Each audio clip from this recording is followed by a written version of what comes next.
a millones de mexicanos de esta brecha de desigualdad. Salvador Frausto, autor de Los 12 mexicanos más pobres y director de investigación de Milenio, gracias por estar con nosotros, bienvenido. Muchas gracias, Jolie, es un gusto estar aquí en tu programa y poder conversar con tu audiencia. No, hombre, te agradezco muchísimo el privilegio de que nos acompañes. Mario Borghino, director de Borghino Consultores y autor de El arte de hacer dinero también. Gracias, un privilegio tenerte por acá, bienvenido. Gracias a ustedes por la invitación. Veíamos estos contrastes. Hay gente que no tiene ni $1 al día, que, como dices en tu libro, Salvador, toman agua caliente para tratar de pasar el hambre, y vemos un porcentaje de la población del 1% que reúne más de la mitad de la riqueza del país. De ese tamaño es la desigualdad, pero ¿cómo la mides tú? Sí, bueno, pues nos dimos a la tarea de hacer una investigación para conocer en detalle la gente que vive con menos de $1 al día, los mexicanos que viven con menos de $1 al día. Y lo que nos encontramos es una cosa asombrosa, sobre todo ahora que veo los datos que presentas en el noticiero, que la clase baja gana 11,300 pesos en promedio al mes. Lo que nos encontramos es que este tipo de personas que viven en la pobreza extrema, pues viven con menos, alrededor de 600 pesos al mes. Y es una franja muy amplia de la población, según los datos del INEGI, más o menos poco más de 11 millones de mexicanos viven en pobreza extrema, y nosotros pues fuimos a visitar a los pobres de los pobres, es decir, hicimos ahí una metodología para poder visitar los municipios más pobres del país, y de ahí irnos a los poblados más pobres del país y encontrar historias alarmantes como el de Angelina, en un poblado de Oaxaca, que ella pues toma agua hirviendo para paliar los dolores de estómago, y muchas veces esa agua hirviendo con algunas hierbas es lo único que come en un día. Su dieta pues es más precaria que las personas que viven en una gran pobreza, que pueden acceder a comer frijoles, tortillas, chile, por ejemplo. Hay algunos que no logran comer esto todos los días, y que, pues, por ejemplo, en el caso de Angelina, no habla español, pero la visitamos por medio de un traductor y estuvimos ahí pasando varios días con ella y con sus vecinos. Ella manda a sus hijos al monte y a que encuentran algunas hierbas, entre ellos, por ejemplo, encuentran a veces quelites, y se los acercan y los tratan de cocinar de alguna manera con un poco de tomate y demás, ¿no? Bueno, pero en general este es un caso extremo dentro de los casos extremos que llegamos a ellos siguiendo pues los indicadores del INEGI para ir fraccionando el territorio nacional y encontrar esas 12 comunidades arquetípicas de 12 arquetipos de pobreza que sí vivimos en el país, donde encontramos pobreza del tamaño de la que se ve en África, en un país con unos contrastes que tenemos. Es cierto que de repente, pues lo más morboso es cuando salen las listas de los 10 millonarios mexicanos, que además también forman parte alguno de ellos de los 10 millonarios del mundo, ¿no? ¿Por qué se dan, Mario, este tipo de desigualdades? ¿Qué es lo que tienen las sociedades en general para generar estos montos de riqueza frente a estos grupos poblacionales de pobreza o pobreza extrema como los que está retratando Salvador? Bueno, en los últimos tiempos, una de las variables más importantes que determinaron el crecimiento de este 1% de la población que tiene el 49% del dinero del mundo, o sea, que estamos hablando de que el resto de la población se queda con, estamos hablando que el 99% de la población se lleva el resto del dinero. Mira, el problema esencialmente está en que las personas que tienen dinero comprenden los principios del dinero y saben qué hacer con él. Ahora que escuchaba yo al señor con atención, que la verdad que lo felicito por esa investigación, uno de los puntos importantes que yo he entrenado a la gente durante los últimos 17, 18 años, es que la mayoría de la gente no sabe cómo administrar su dinero. Independientemente de que la persona no sepa cómo generar dinero, que eso es otra cosa que no me voy a meter ahí en la pobreza extrema, sino que me voy a poner dentro de aquellos que tienen un empleo. Es decir, las personas que tienen un empleo no saben cómo administrar sus ingresos, porque el enemigo más grande de tu ingreso son tus gastos. Hasta más, yo le enseño a la gente que la riqueza no proviene de tu ingreso, proviene de tus gastos. Es decir, si tú sabes administrar tus gastos, tus ingresos comienzan a tener mucho mayor plusvalía y mucho mayor capacidad de poder invertir o poder ahorrar o poder hacer algo con el excedente de tu dinero. El problema que tiene la gente es que el 99% de las personas, por eso la clase media está casi desapareciendo, viven con un dinero que no es de ellos, viven con el dinero de una tarjeta de crédito, y la tarjeta de crédito te cobran entre el 40 y el 60%, porque el 82% de las personas que tienen tarjetas de crédito pagan el mínimo, y cuando pagas el mínimo, pagas en general el 62% de interés hasta el 80%. Eso quiere decir que por cada peso que te ingrese, te imaginarás que 8 pesos va para otra persona o 6 pesos va para otra persona. O sea que realmente es imposible continuar viviendo en esa falacia de extender, de vivir con un dinero que no es tuyo para financiar necesidades superfluas en la clase media y en la clase media baja. Es decir, yo lo que me he entrenado toda mi vida es a la gente en cómo administrar su finanza personal. Y la razón por la cual se ha extendido el rico más rico y la progresiva desaparición que va a haber en los próximos años de la clase media, no desaparición, pero se va a disminuir sustancialmente, es porque los ricos invierten su dinero y el resto de la gente vive de un salario. Y no te olvides que los salarios nunca crecen en función de la inflación. Hoy tenemos una inflación de casi el 8%, 7.2%, y cuando ves el crecimiento, quiero decir, el aumento de precios que hemos tenido en los productos, por ejemplo, un limón que de enero a enero creció el 190% de precio. Por ejemplo, el jitomate, por así decirte, no, jitomate no, el plátano, un 25% aumentó, el chile el 60%, la cebolla el 61%, pero los ingresos no aumentan en función de la inflación. Siempre en todos los países latinoamericanos, en los últimos 45 años, te estoy hablando antes de la pandemia, los últimos 45 años, nunca habían aumentado los precios en función de la inflación. O sea que llevamos 45, 50 años en todos los países del mundo con un retraso de capacidad de compra. Salvador, ¿coincides con Mario en que esta clase media tiende a reducirse, a adelgazarse, tal vez a desaparecer? Porque obviamente vemos los efectos de la pandemia, el encarecimiento de la vida, ahora estamos en la guerra. También aquí en México ha sonado mucho este golpeteo a la clase media. ¿Para dónde va si realmente hay una política para tratar de reducir estas brechas de desigualdad, tratar de sacar una gran cantidad de la gente que está en pobreza o pobreza extrema, cuando en los indicadores de México parece que va creciendo esa franja? Claro, Yoli, coincido con Mario en que la clase media se ha ido haciendo menos, ha ido perdiendo poder adquisitivo. Nada más un repaso de los precios, del alza de precios de muchos productos básicos como el limón, el chile, la tortilla, el frijol, el aceite vegetal, han crecido a unos niveles muy acelerados en comparación con lo que puede crecer el salario de las personas que tienen un salario, valga la redundancia. Ahora bien, a mí me parece que es un asunto del modelo económico que no ha sabido distribuir mejor la riqueza, y que estos datos de los que estamos platicando, de los que habla Mario, que 1% de la población del mundo concentra el 49% de la riqueza. Cuando nosotros hicimos la investigación de los 12 mexicanos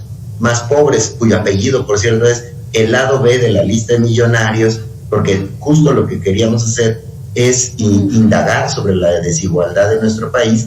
En ese momento, que fue en el 2016, el 43% de la riqueza estaba en manos del 1% de la población. Entonces, ¿qué estamos haciendo los organismos internacionales? ¿Qué están haciendo los gobiernos para distribuir de una manera más equitativa la riqueza, para poner correctivos, para que la desigualdad tenga otra naturaleza? Porque efectivamente yo coincido con los planteamientos de Mario en cuanto a que las personas, si nos ordenáramos a generar menores, de mejor manera nuestros ingresos, generaríamos más ahorros y podríamos estar generando algún dinero para invertir. En el caso de los más pobres, ya no hablemos de los de pobreza extrema que encontramos nosotros en el libro que hemos citado, es imposible, no pueden ahorrar un indicador básico, es más, no pueden invertir ni siquiera en clichés como uno muy peculiar, que es que la educación te va a llevar a tener un mejor nivel de vida.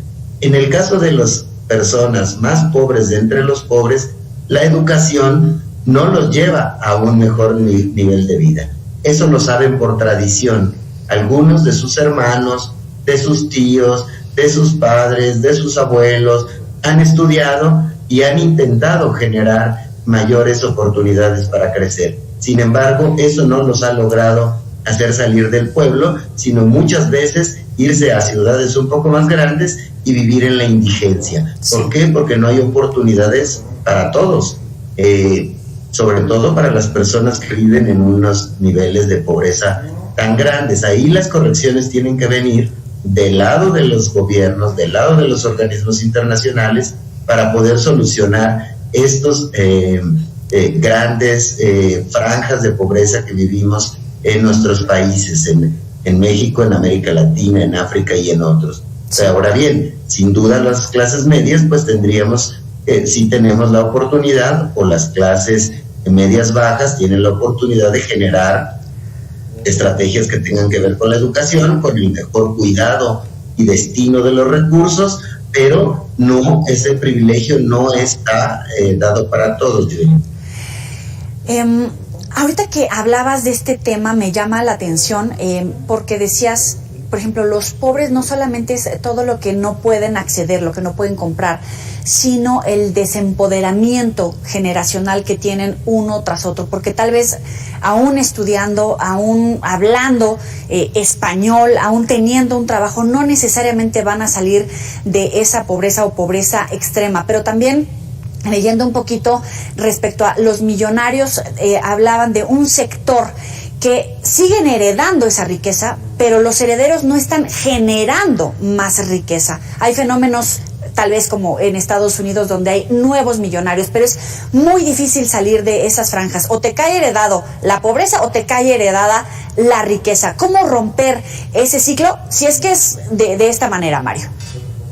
Bueno, mira, hay un factor determinante, es que los seres humanos no están entrenados para la riqueza, los seres humanos están entrenados para la pobreza, porque la gente gasta más de lo que le ingresa, no importa el dinero que tú ganes. Yo lo observo en gente que viene a mis cursos, gente que gana 15, 17 mil pesos y aquellos que ganan 25 y que ganan 40, todos gastan mínimo el doble del ingreso que tienen, no importa el nivel socioeconómico que tengan. Te estoy hablando de 15, de 20 y hasta de 40. Todos gastan el doble de lo que le ingresa a través de tarjetas de crédito y a través de financiamiento, porque la gente no está educada para generar riqueza y usar el instrumento de intercambio que es el dinero. No saben lo que es el dinero, creen que el dinero es para comprar y no entienden qué tipo de instrumento tú puedes usar ganando 18, 20, 25 mil pesos para poder tú generar un mecanismo de inversión. Si a eso le sumas de que la persona no está educada, no importa si está educada o no está educada, lo único que me importa a mí es que no tienen noción de para qué sirve el dinero. La gente cree que el dinero es para comprar, y cuando no entienden eso es que el dinero es para invertir. Cuando el dinero es para invertir, tú nunca violentas el principio de la riqueza, que es que debes gastar menos de lo que te ingresa. Entonces, nosotros entrenamos a la gente a racionalizar sus gastos, y que el día de hoy, y esto es una cosa muy importante, recién en los países latinos estamos entendiendo de que un solo salario, un solo ingreso no es suficiente. En los países desarrollados ya se saben hace más de 100 años de que necesita trabajar el señor, la señora, el hijo y el perrito, todos. Es decir, hoy cualquier persona necesita tener por lo menos 3 ingresos. 3 ingresos necesita tener la persona. Hoy con un ingreso, antes en la época de mi abuelo sí mantenía a los 10 nietos. No tenía ningún problema, tenía uno solo. Eso no existe el día de hoy. El día de hoy, la sociedad en la que nosotros estamos desarrollándonos, necesitamos tener la capacidad. Por eso yo entreno a la gente en ser emprendedores. Yo estimulo a la gente a que aprendan a generar su propio dinero, porque no están en un cambio de gobierno, no están en que te le regalen el dinero, no, porque la gente desconoce qué hacer. A la gente le das 10,000 pesos y se lo gasta, le das 5,000, se lo gasta, le das 20,000, se lo gasta. Es decir, esa incapacidad de poder generar riqueza y esa capacidad de generación de pobreza es uno de los elementos de miopía que en todos los países de Latinoamérica, porque yo viajo mucho por Latinoamérica, viajaba antes de la pandemia, veía de que realmente en todos estos países no existe una cultura en que la gente desde pequeñitos puedan entender cómo se usa el dinero. Y he encontrado gente de bajo nivel socioeconómico que vive muy bien con un ingreso muy bajo, porque son lógicos y racionales y entienden la mecánica del dinero. Eso lo he visto yo. Yo he visto gente ganando sueldos muy pequeños, 20,000 pesos, 22,000 pesos, teniendo 2 hijos, y saben cómo administrar sus finanzas personales y saben cómo generar ingresos alternos. Entonces esa gente sí tiene una noción de cómo generar riqueza. Pero si creen que van a vivir con un solo empleo, con un solo ingreso, se equivocaron, porque eso pertenece ya a la época de mi abuelo. Vamos a empezar por ahí. O sea que son 3 generaciones para atrás. Entonces, sí. Este mundo es un mundo donde tenemos que no solo enseñarle a la gente a crear riqueza, sino también tiene que la gente saber administrar sus finanzas personales y educar a sus hijos a la próxima generación. La próxima generación tiene que ser una generación centrada en la parte racional del dinero. Pero hemos sido educados a ser pobres, no estamos educados para ser ricos. Mario Bortino, gracias por estar con nosotros para el auditorio de Mega Noticias. Lo paso muy bien, gracias. Hasta luego. Para concluir, Salvador, ¿qué se está haciendo bien y qué falta en los gobiernos de México, no solamente en el actual? Porque hay muchas críticas respecto a cómo sacar a esos pobres y pobres extremos de la pobreza, cómo no ir disminuyendo esta franja de clase media. Hay muchas críticas al gobierno actual, pero ¿qué falta por hacer y qué se ha hecho bien? Empezaré por lo que me parece que se ha hecho bien, Yoli. Yo creo que los programas sociales que se fortalecieron y se arrancaron en este sexenio sí han beneficiado a una franja de pobreza de clase baja de manera muy importante. Es decir, el dinero para las personas adultas mayores ha logrado que muchos de nuestros ancianos tengan una vejez en la que pueden comprar un poco más sus medicinas, que pueden adquirir los alimentos, que pueden valerse un poco más por sí mismos, porque utilizan esos recursos para eso y generan consumo interno en el país. Lo mismo pasa con los jóvenes de Construyendo el Futuro, estudiantes que utilizan ese dinero para poder continuar sus estudios y no tienen que necesariamente algunos que trabajar, otros sí tienen que completar esos ingresos con los ingresos que les acerca el gobierno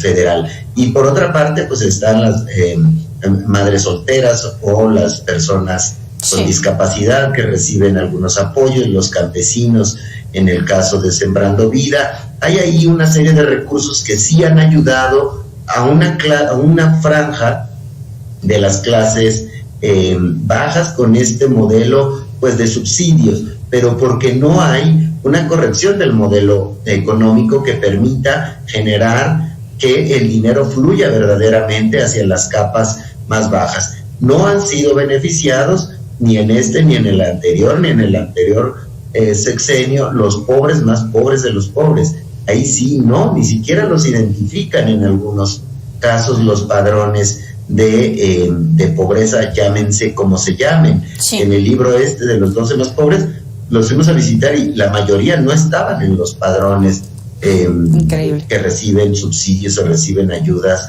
del gobierno, ni siquiera tienen credencial de lector, no saben a dónde ir a sacarla, no hay manera de detectarlos de manera rápida. Entonces las correcciones tienen que ser macroeconómicas y diría macromundiales, de una voluntad de las élites para poder llegar a corregir estos desequilibrios brutales que genera nuestro modelo económico, el cual pues está dominado principalmente por los grandes capitales del mundo, Joely.